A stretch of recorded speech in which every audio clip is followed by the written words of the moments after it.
Previously, in the dungeon of the Mad Mage, kind of, the party stood victorious over an outpost of House Ovrendar, but they were weak and weary after their many encounters, so they began the long, slow journey upward.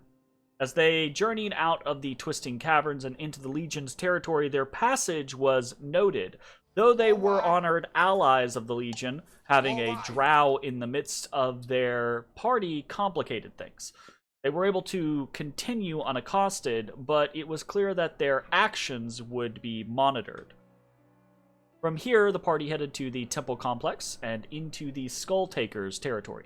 Many of the Skull Takers were away training with the Legion, so the party decided to rest. Eventually, the Skull Takers returned, and arrangements were made for Balrin and Risk to stay with the Goblin tribe. Then the party ventured up through the arcane chambers and back to the first floor of the dungeon. Shortly before exiting, the party was stopped by Am. Ashes spoke to the vampire begrudgingly, and Arthur Morland once again reiterated that he was not the party's enemy. He showed concern for Borden and told Ashes that should he require his assistance, Ashes need but ask. Back on the surface, the party realized that it was early evening. They decided to head home to the Lifted Spirits, celebrate their return. There was copious amounts of alcohol and antics and general good mood throughout the entirety of the bar before the party bedded down for the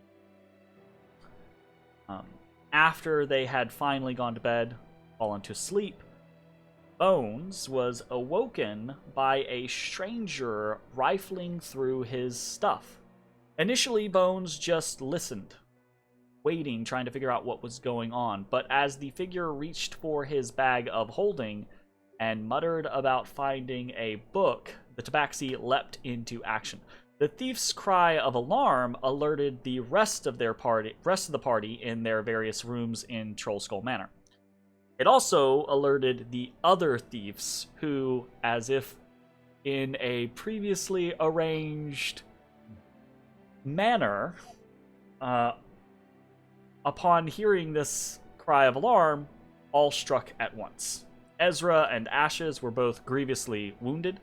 Matashtai was able to stave off his attacker, and in the next few moments, a desperate struggle began. Bones chased the thief holding his bag, eventually taking it back and then fleeing himself. Matashtai stunned his thief, then beat him into unconsciousness. Ezrah turned invisible, barely managing to stay alive, and his thief was suddenly attacked by a masked, dark-skinned woman declaring herself to be the Black Viper, here to help. And Ashes transformed and fought his attacker until they eventually fled. After a matter of heartbeats, one thief lay dead on the cobbles next to the manor. One was unconscious in Ash's arms, I believe, because Matashtai dropped the thief off with Ashes before trying to chase down the other one. And then two had escaped into the night. And that is where we kind of like fade back into our party members. Hey everybody, thanks for watching.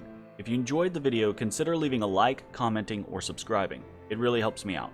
If you'd like to see me live, head over to my Twitch at twitch.tv/thedistanthorizon.